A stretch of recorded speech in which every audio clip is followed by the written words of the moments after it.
Hey everybody, welcome to the show. Around the Nation right here, Jeff Waldorf for you.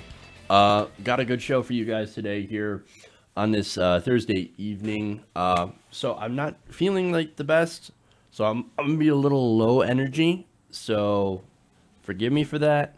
Normally I'm a little bit higher energy, but again, today not feeling the greatest, but don't worry, we've got stories here. I think we'll have a little bit of fun. Again, we'll start out on shutdown news because that, of course, is one of the major things here, including a newly revealed tape of how Donald Trump thought about walls back in 2004. It's an interesting tape. We'll show you that. We'll talk about that. Then, of course, we have advice for the Coast Guard, from the Coast Guard to some of their furloughed workers. We'll talk about that. We also have Steve King. Wonders why being a white supremacist is bad. That should be very obvious to answer. Then fake news. We'll talk about fake news. And then we'll get to that story about Beto O'Rourke later in the show. So, full show today. Lots of good stuff. And so, we'll get into it. First, of course, we're still doing that fundraiser.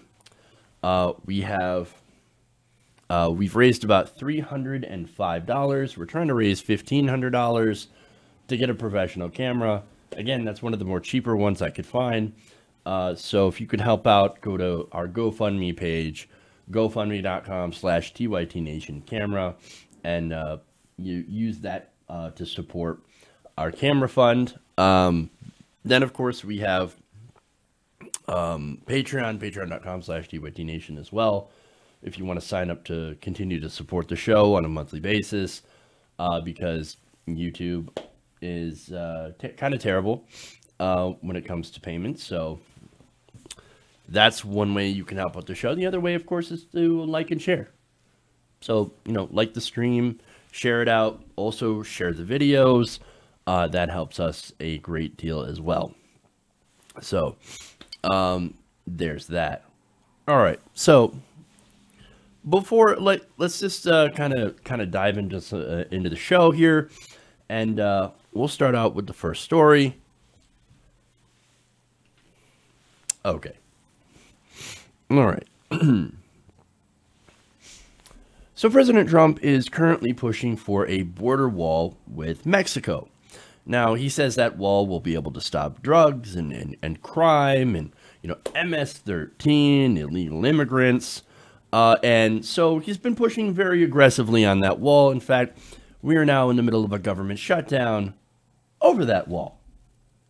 However, according to newly released footage back in 2004, the now president, but back then, of course, business owner, hotel magnate, whatever you want to call him, had a little bit of a different view about walls. Let's take a look. Never, ever give up. Don't give up. Don't allow it to happen. If there's a concrete wall in front of you, go through it, go over it, go around it, but get to the other side of that wall. Get to the other side of that wall, man. It doesn't. Got to go through it, go around it. Got to get to that. Got to get through that wall. I got to give a big shout out to The Daily Show for digging that nice little gem up. So, congratulations, guys. Well done on that. So, now, what'd be funny is that somewhere in Mexico, a man is probably showing this video to a group of migrants. Don't give up. Whatever you do, just got to go around that wall or go through it or go over it. Get over that wall. Here's a ladder. That's great.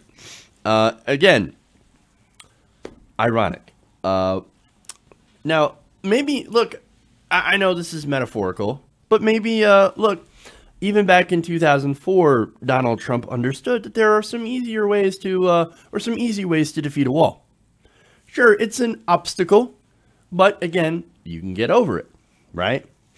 But even though it was meant metaphorically, it could also be taken in a literal sense, because especially now that we're having conversations on building a literal wall on the southern border.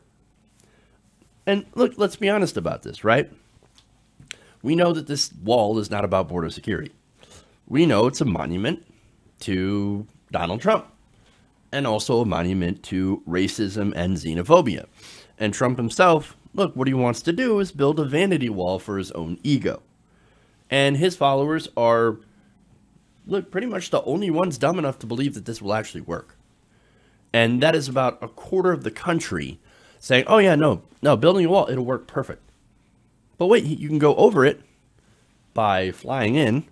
58% of all undocumented immigrants basically just overstayed their visas. That's how they got here. They flew in. What are we going to do? Build a roof? I don't know. That might be something that they need to look into. And then, of course, look, most people that are, coming to the border are not going to be stopped by a wall. These are people that are coming in to legally request asylum at our borders. And so they will come to a legal point of entry and request asylum. That's a majority of what's going on here. And then, of course, when it comes to the seasonal farm workers, which, let's be honest, America needs those seasonal farm workers because, look, they come over and they work because most Americans will not work in those fields doing that job because it's very difficult. I know I picked strawberries. That was a very, very difficult job. And so if you've done that before, which I think most of the people that are complaining about immigrants coming and doing those jobs anyway, have not do, spend a couple of days picking those vegetables. Again, the farmers need you because right now we've got, every time there's an immigration crackdown, you will literally have vegetables that are rotting in the fields. Go and do that job. Go and do that job, or else stop complaining about undocumented immigrants. But what I was going to go there with that is, you build a wall, that's going to make it harder for those, as soon as the season's over, for those undocumented immigrants to go back home. So what have you done? You just actually kept them here instead of allowing them to go back over the border. Fascinating, right? They don't seem to understand the effects of building this wall would actually do. But again, it's not going to work anyway. You could tunnel under it. I actually had somebody make the argument to me, and this is great. Well, you can't tunnel under it because you have to own the land on both sides in order to tunnel under it. So wait a minute, you're making an argument here that you have to purchase both sides of the land if you want to tunnel under it. And that's what migrants, or in your case, if you're a right-winger, this is what you're thinking, that MS-13 is going to purchase both sides of the land so that they can construct a tunnel under it. It's madness. That's probably the dumbest argument I've ever heard. You don't think that they would just, if they're going to tunnel under it, they're just going to be like, oh, no, Miguel, can't do that. We haven't bought the land yet. We got to buy the land first before we break immigration law. Oh, come on. Come on. Who thinks that? That is the worst argument I've ever heard. But again, you can fly over it too. In addition to tunneling under it, you can go around it in a boat. If you really want to America, well then, you think a wall's going to stop you? No, it's not going to stop you. Come on. Now, look, here's what's funny, right? So to go along with this story, there is another story that just came out about Trump's prototypes for his wall. So now they've been building some concrete prototypes and also some steel slats. Now, Trump has basically wavered. He's like, oh, first it's going to be a big, beautiful concrete wall. Okay, now it's going to be steel slats, right? Well, NBC News, according to the Department of Homeland Security, right? So ABC News got this exclusive report from DHS. And what this report was is that DHS was doing some field tests of the steel slats, right? Of how effective they would be at stopping people from getting into the country, right? So according to this test, these steel slats would be ineffective against someone with a power saw. Like a battery-operated power saw could cut right through it. I want to show you this photo here because this is what would happen if somebody took a power tool to Trump's beautiful prototype wall. Yeah. That power saw apparently cut through those steel slats like butter. Right through it. What happened? What happened to people not getting through the wall? I know. The argument is, well, but you're going to have Border Patrol there. Okay, so this is a very large border that we have with Mexico. In order to get enough people, border agents, to respond to anybody who decides to cut through the wall with a power tool, with a very cheaply available power tool, is going to be, the cost of that is going to be astronomical. So not only, again, would you have to spend anywhere from 20 to 60 or 20 to 70 billion dollars on building the wall, you would also have to pay billions upon billions of dollars to have enough border agents patrolling that wall and enough surveillance on that wall to prevent one dude with like a $25 power saw to break your wall and go into the country. Billions of dollars on a wall, billions of dollars on border security is defeated by a dude with a power saw. Congratulations on what would be the biggest boondoggle ever. Wow. That is far, far from the impenetrable, physical, tall, powerful, beautiful wall on the border. This is an actual quote that would be paid for by Mexico. Yeah. So, and on that, by the way, it's not going to be paid by Mexico. It's going to be paid by the taxpayer. In fact, there are administration officials that actually admitted, yeah, we're actually going to pay for that. Trump himself said, well, that's not like Mexico is going to write us a check. No, they're not going to pay for the wall. We're going to pay for the wall. You're going to pay for the wall. And a wall that can be easily breached or bypassed, destroyed by someone with either a battery-operated saw or climbed over it with a freaking ladder. Congratulations. Not to mention all the other stuff, right, that's involved with this wall. Literally stealing people's lands on the border. This is private property. I thought you didn't believe in stealing private property. I thought you were capitalist. I thought you lived like capitalists every single day. Oh, not when it comes to the wall, because we're in favor of stealing your land in order to build a wall that most of the country, over 70% of the country, doesn't even want. Congratulations on that. But hey, at least these guys, these enterprising people from down south, from Mexico, Honduras, El Salvador, etc., at least someone will be taking Donald Trump's advice on walls. I guess that's a win.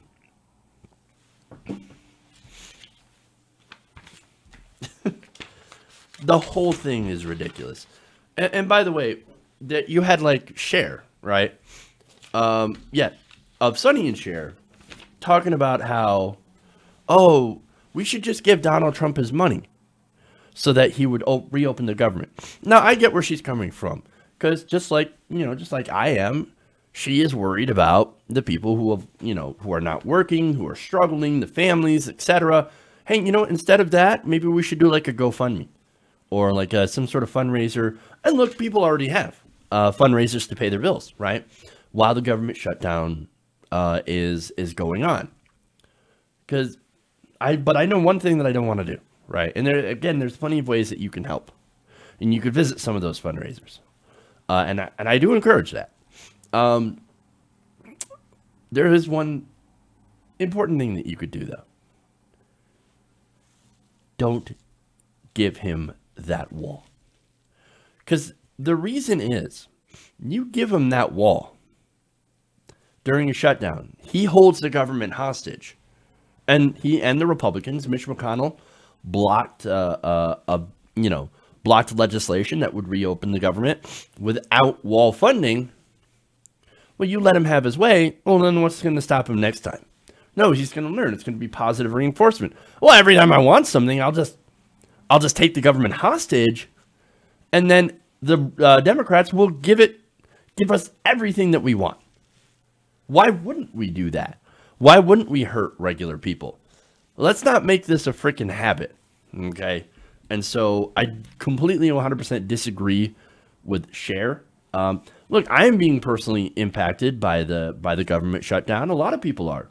Tax returns aren't going to go out. People might be losing their homes. People will be losing their food stamps. People being, having to work and yet not getting paid for it. I know, and it's hard and it's terrible. But you've got to draw a line against this baby and stand strong against this guy. Because, look, holding the government hostage in order to get something that, basically is an ego vanity project and hurting so many people, that's an authoritarian tactic. That's what authoritarians do. They hurt regular people in order to get their own vanity project. And so let's not give them that wall. Stand strong, everybody. I know it's tough, and it's going to be tough, but we cannot give him what he wants.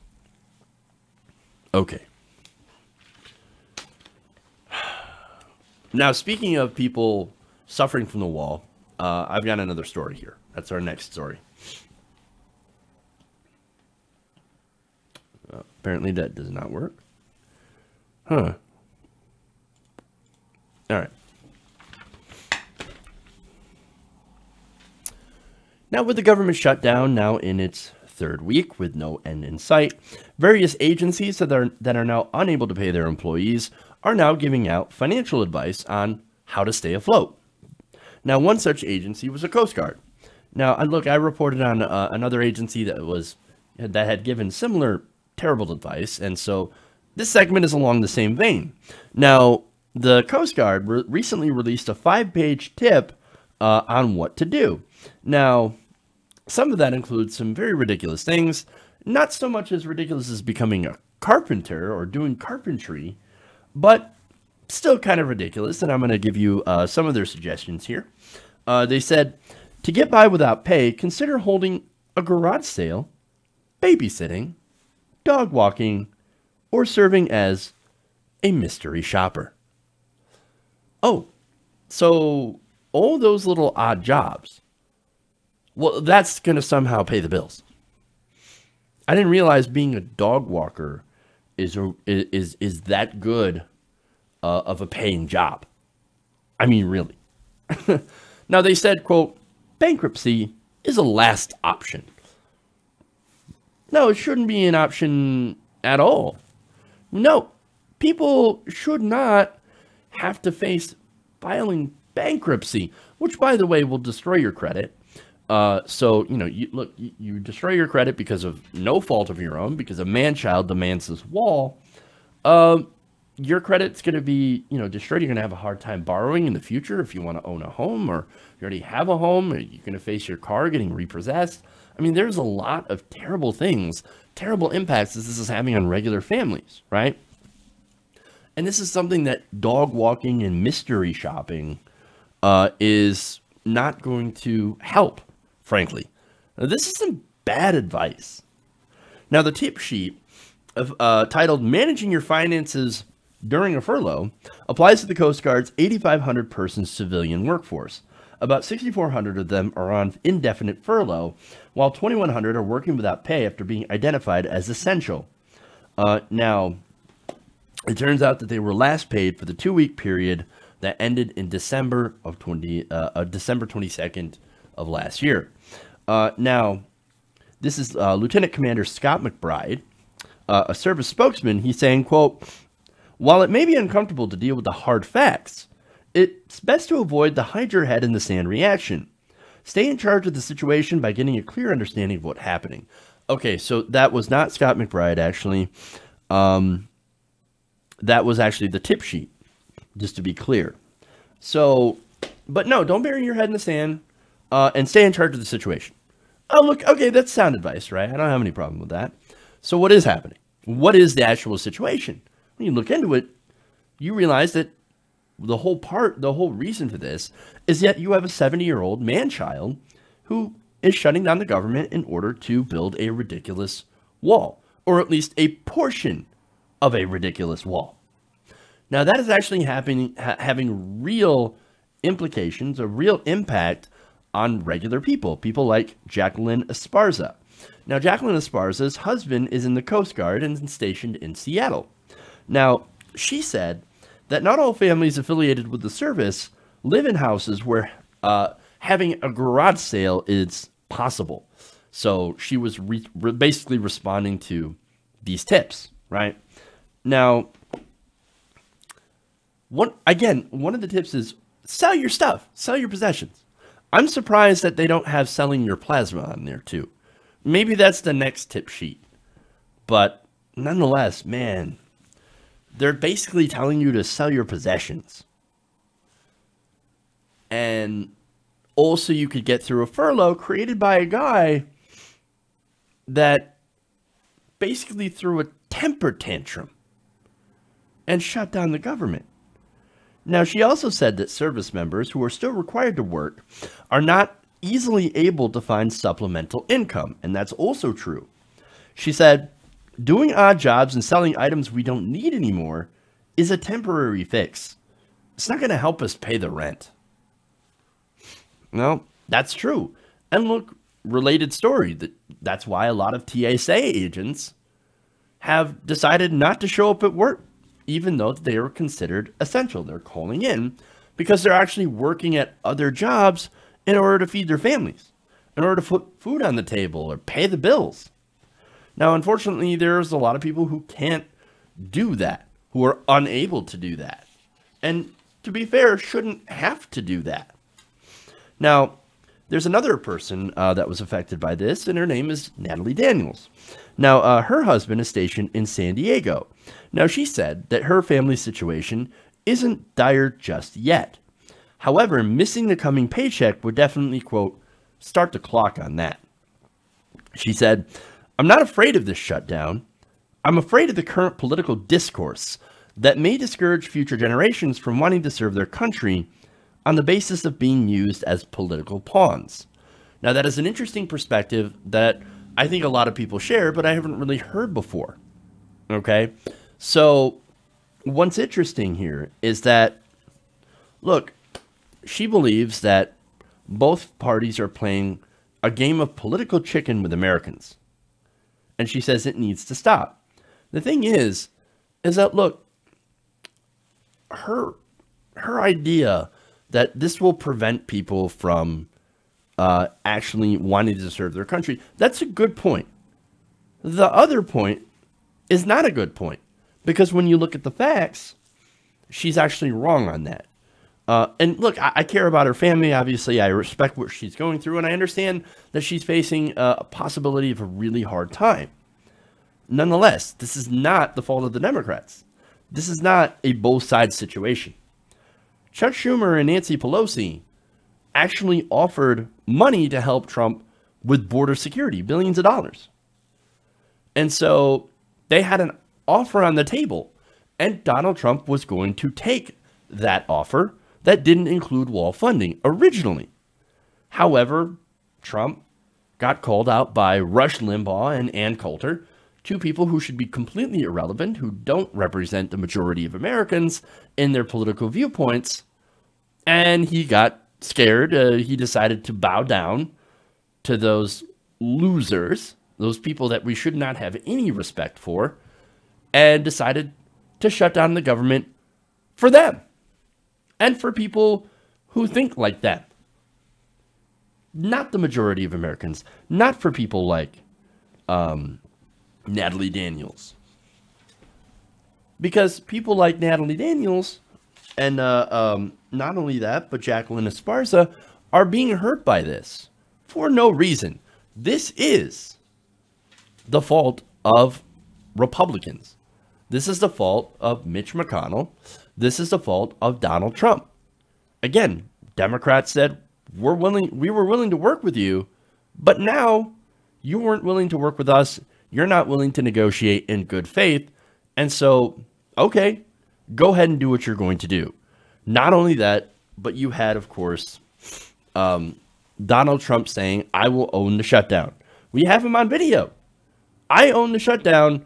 I would be proud to shut down the government over border security. But again, this isn't about border security. This is about building a wall. This is about building a useless wall that is nothing more than a vanity project. And that's the thing. And besides, when did this become a national emergency? Just recently. What happened to the last year of Republican rule? What happened? What happened? What happened when Republicans had every branch of government and were able to get wall funding whenever? Was it a national emergency then? Absolutely not. No, their national emergency, their focus was tax cuts for the rich. All Trump wants is a down payment on the wall. A wall that will not work and will waste money. And if we give Donald Trump the money for this, then he's going to threaten to shut down every time to get his way. So, look, he's playing games with these people's jobs and people's lives. And here's the thing. Republicans, people like Mitch McConnell, don't care. Why? It's because they hate government jobs anyway. They don't like government workers. They want to strip them of their, rights to union representation. They want to strip them of, of pay. They haven't had pay increases in years. And so they want to destroy these government jobs. So the more people that end up having to quit and not be interested in going into government service, the more happy Republicans actually are. So that's what this is for them. So this shutdown, yes, they're taking a beating politically. However, in the long run, this achieves their goal of shrinking government and getting people to not trust in government because they don't know if the government's going to stay open or not. So that's just another example of Republican brinksmanship and bullshit. So, but for Trump, of course, this is all about saving face. This is all about his ego, and this is all about getting his way. And that's, of course, why he continues to go along with this disastrous shutdown. Okay. I'm going to take a break. We'll come back. We have Steve King wondering why being a white supremacist is bad. And not only that, but we have fake news or study on fake news. And then I get mad at Democrats. So we'll come back with all that stuff after the break. Around the Nation.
everybody, welcome back to the show. Around the Nation right here, Jeff Waldorf with you.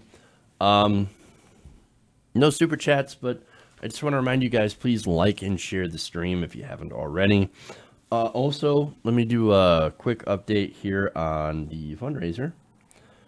We are still at, hold on. We are still at $305. So you help us out. Go to TYT Nation. I'm sorry. GoFundMe.com/TYT Nation camera. So, whoops. All right. I got so many links going on. It's crazy. But one more thing. I'm thinking. Okay, I think I lost it. So it's just one of those days. Okay. Moving on. Let's go to Steve King. There we go.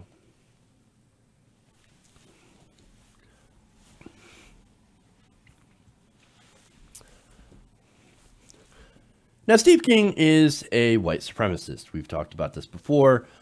He describes himself as a nationalist, but he said a lot of things that basically echoes white supremacist rhetoric.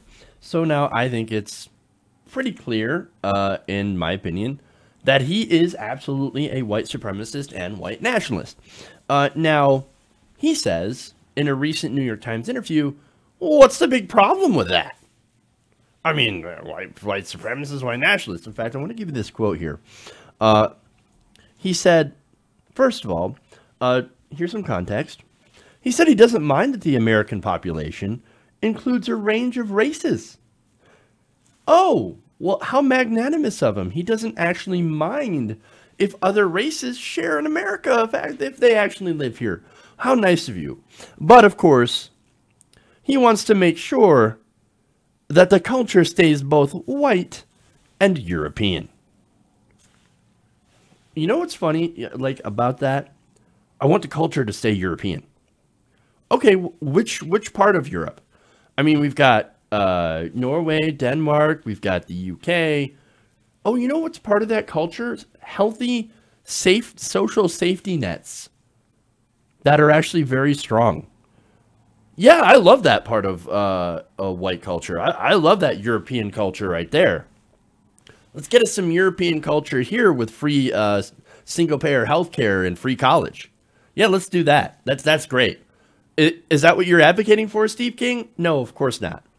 No, the part that he's advocating for is lack of brown people. Of course. But anyway, let me get to his quote here. He says, white nationalist, white supremacist, Western civilization. How did that language become offensive? Why did I sit in classes teaching me about the merits of our history and our civilization? There's actually two different questions here. Let me answer that second one first. So why are we learning about this in our history class? Well, first of all, Steve King is ancient, right? And so back then when they had history class, what it was is that, and look, I experienced this too when I went through history class in high school. It turns out that they kind of leave out the bad parts. Like, for example, in high school, I didn't learn about the Trail of Tears. We didn't learn about any of that stuff.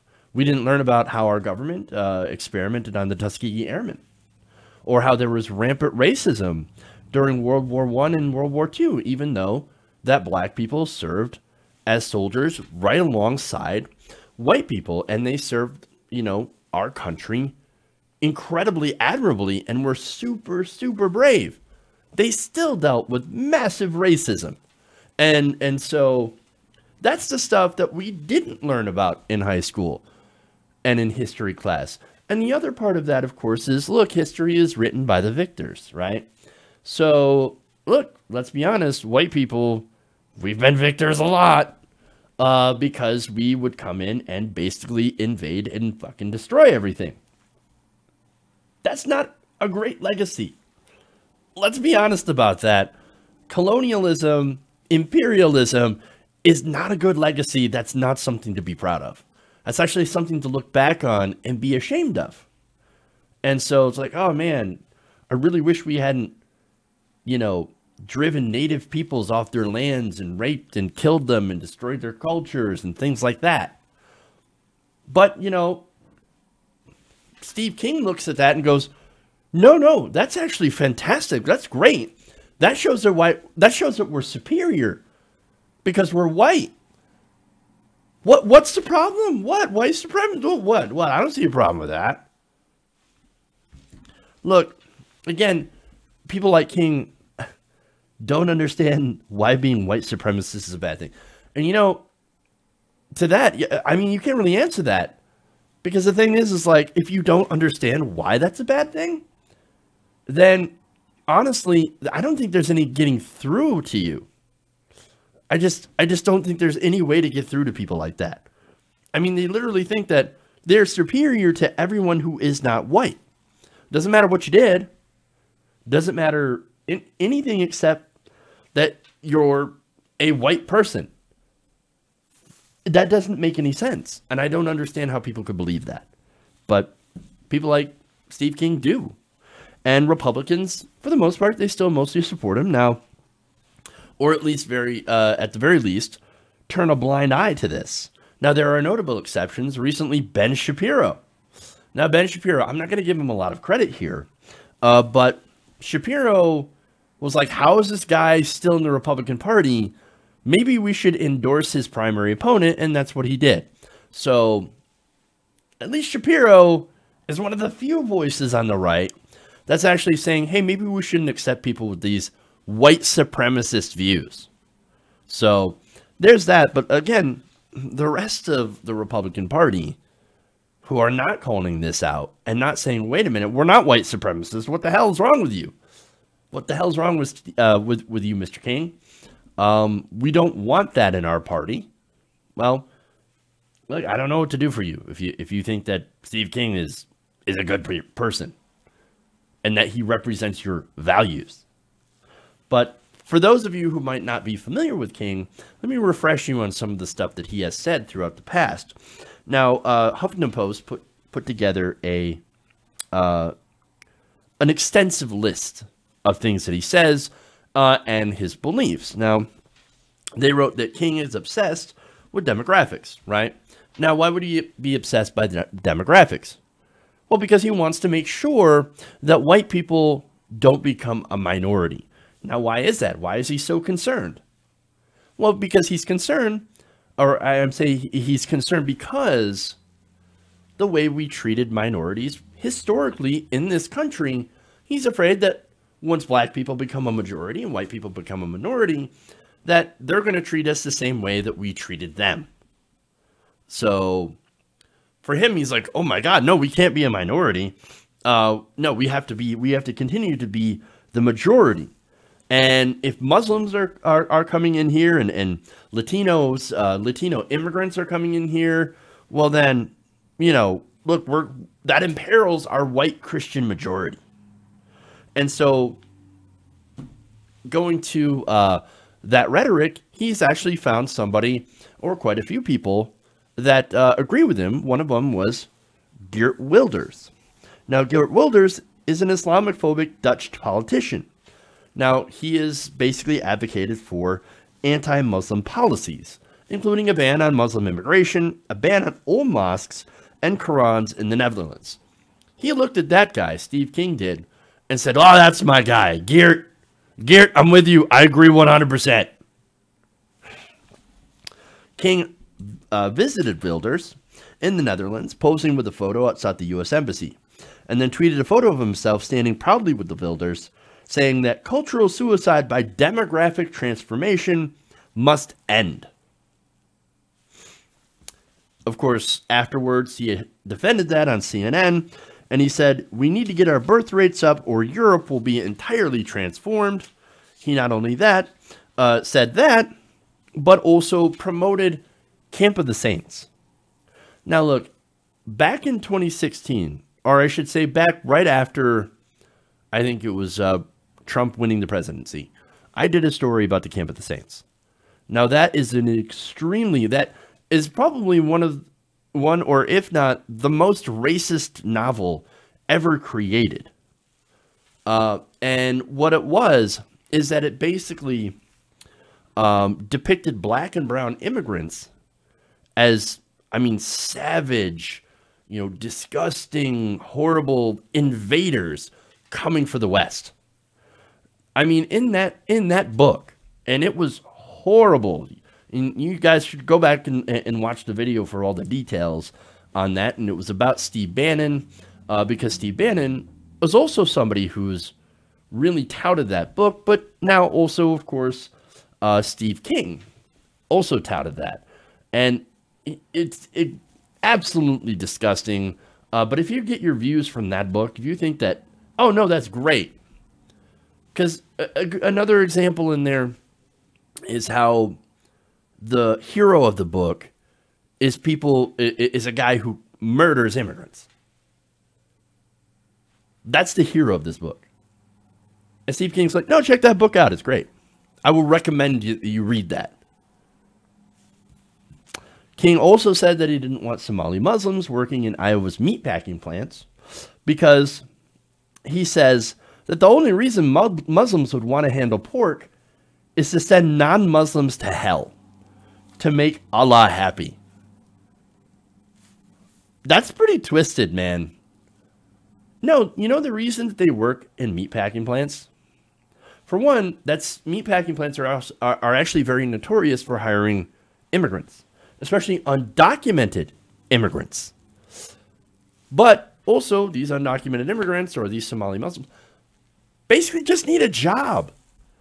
And so if they can get a job at a meatpacking plant, that's what they're going to do. But no, Steve King thinks it's, oh no, we're trying to send non-Muslims to hell. That's insanity. Complete insanity. Not only that, but he's also promoted conspiracy theories.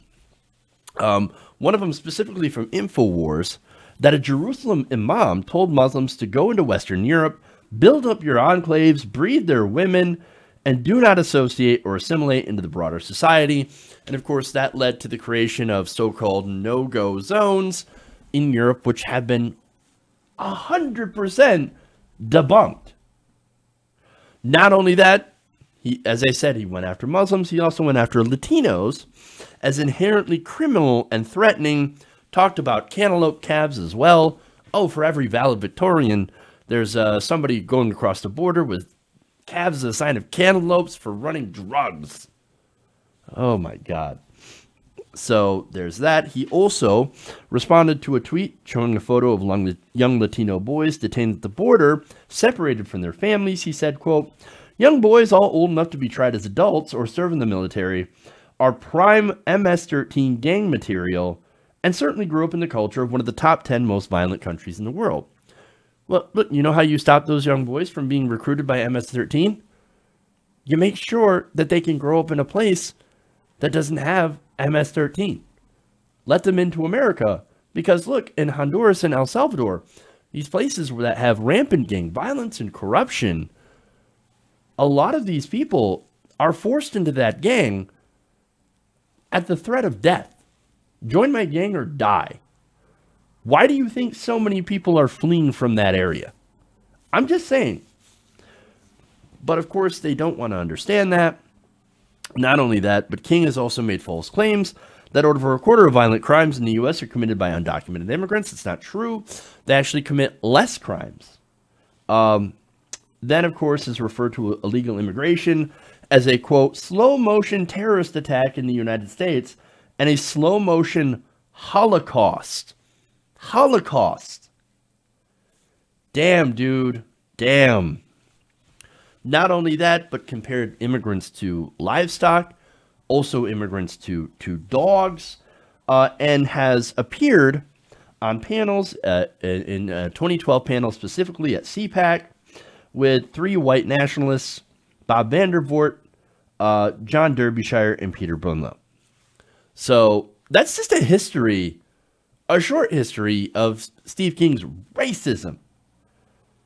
And this guy is like, what? White nationalist? I mean, he identifies as a nationalist, but it's very clear that he is a white nationalist and white supremacist. Now, he's not quite a Nazi, right? But that mindset eventually leads to that kind of behavior. Leads to extreme, and look, these views are already extreme. But it leads to even more extreme views and possibly violence. And Steve King isn't advocating for genocide or anything, and let's be fair on that, but his ideology is both hateful and dangerous, and as I might add, deeply un-American. That's who Steve King is. And so he is a white supremacist. That is a bad thing. And so if you think that, that's a good thing, then I think you've got a lot of problems. Okay. Let's go to fake news. Real quick.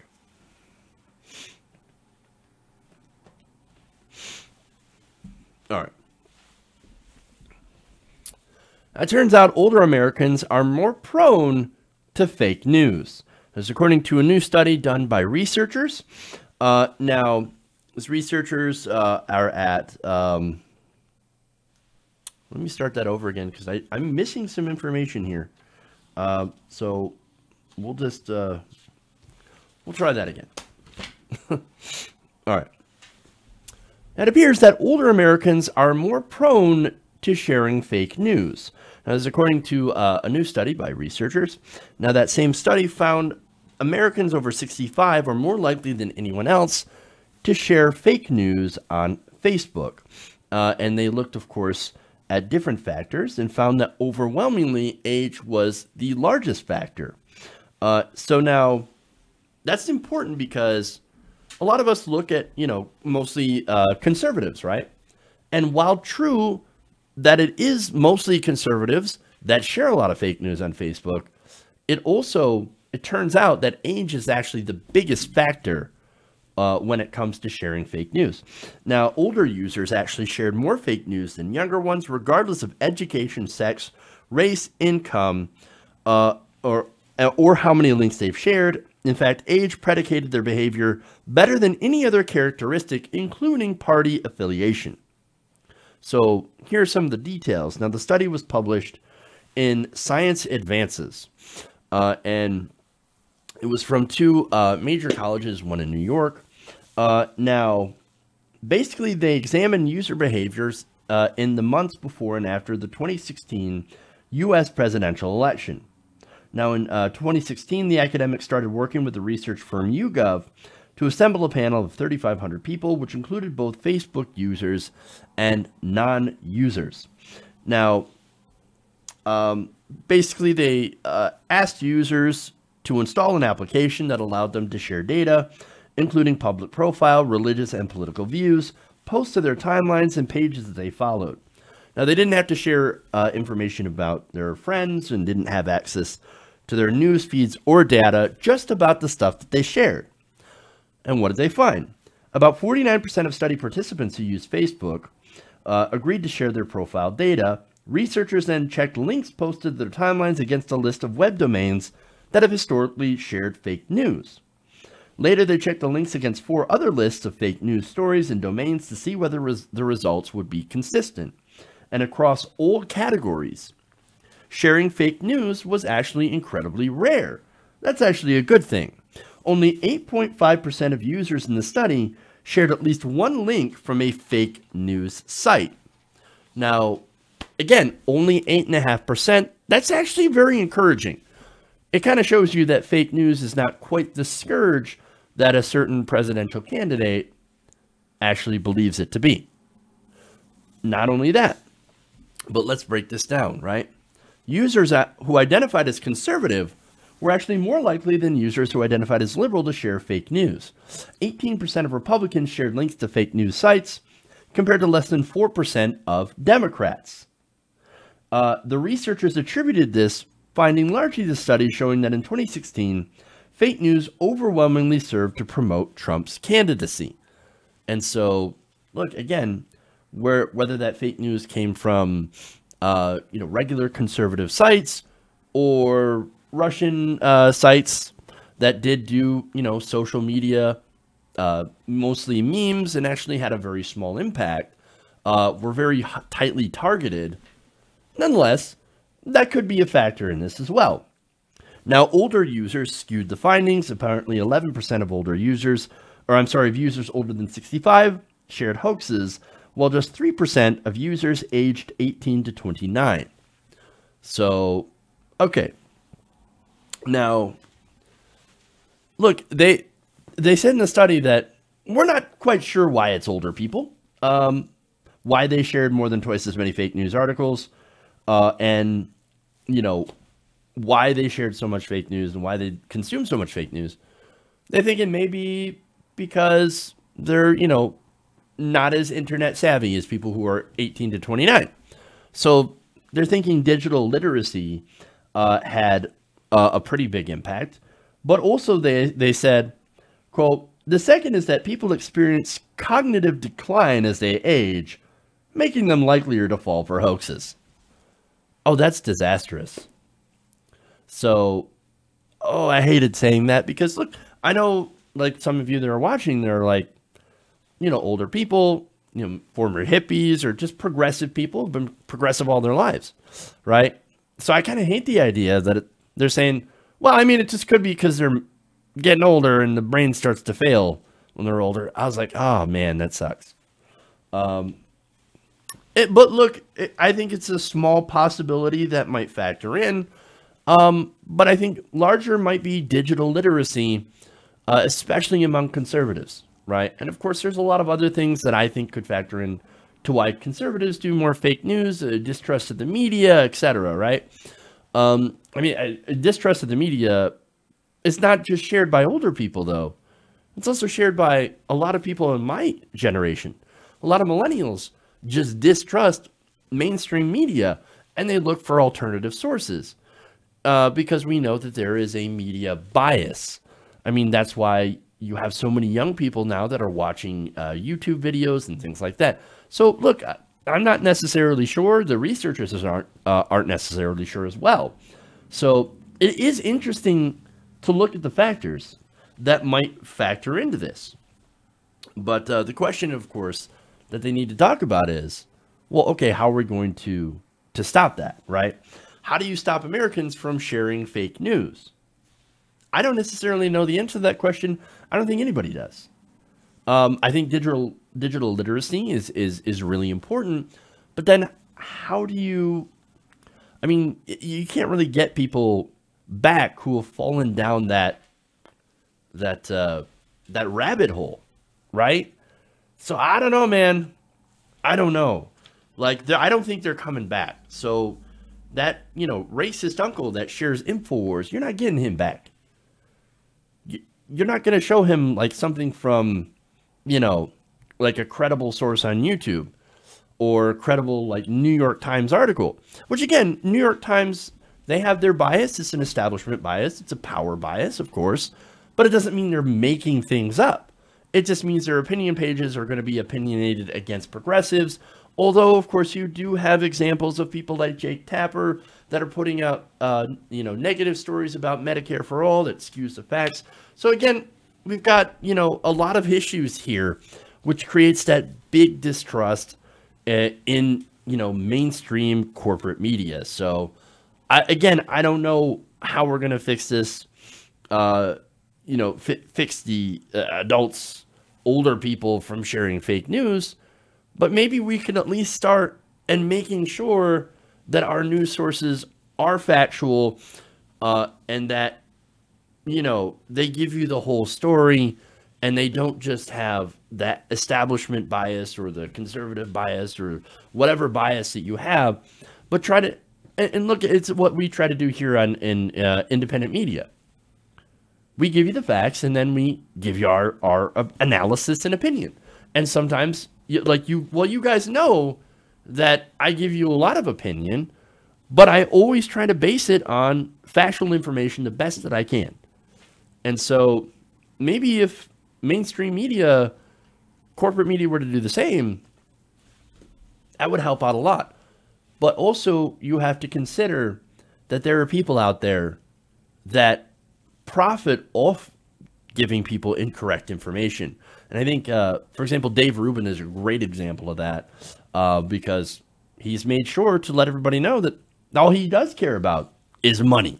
All he does care about is getting a good paycheck. And so there are people out there, there are organizations out there that literally pay people to spread fake news because it is advantageous to them, because they end up making more money from, you know, cutting their taxes or being able to pollute in the environment. So again, this is a very difficult sort of thing to come up with solutions to this issue.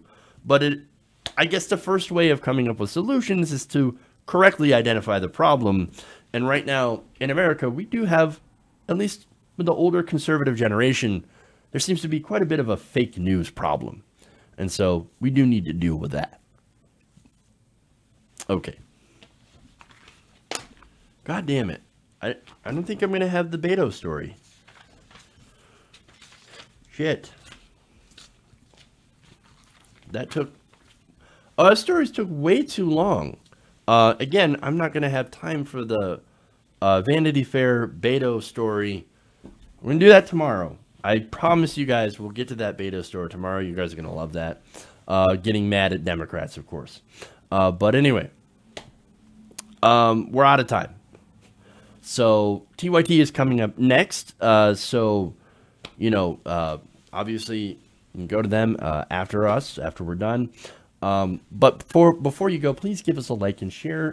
Please consider donating to the fundraiser, the GoFundMe. That's gofundme.com/TYTNation cameras to help us get new equipment so that we can look and sound more professional and all that stuff. And then, of course, we have a super chat here that I want to read, but I have to get into that, which is weird that I'm not. So let me just get into that real quick here. Which is not going to be real quick, but bear with me, guys. Bear with me here. Events. I don't know why I didn't have that open to begin with, but we're going to do it live because that's what we do. All right, and I'm getting to your guys' super chat. Okay. LL says, little late with this message, but getting behind on your bills can negatively impact your credit report, which may cause a federal worker to lose security clearance. That's such a great point. Thank you so much for making that, L. That is a fantastic point that I did not think about. You're right. You know, there are a lot of jobs that are very contingent on having good credit scores. I mean, think of if you work in any job that handles money. So you work as a bank teller, right? Or you work somewhere handling money. You get a bad credit score, you can lose that job. So credit's actually incredibly important. And of course, as you said, with security clearance, they also base that apparently on your credit score. And so, yeah, that is very potentially disastrous. And that is an excellent point, L. Thank you for making that. I appreciate that. And of course, I appreciate the super chat as well. So, okay. So there we go. That's it. That's all for the show today. Thank you guys for joining in. Thank you for the shares. Thank you for the likes. Thank you for all of that. I appreciate you guys. Love you guys. And remember, change begins with you. Good night, nation. We'll see you tomorrow.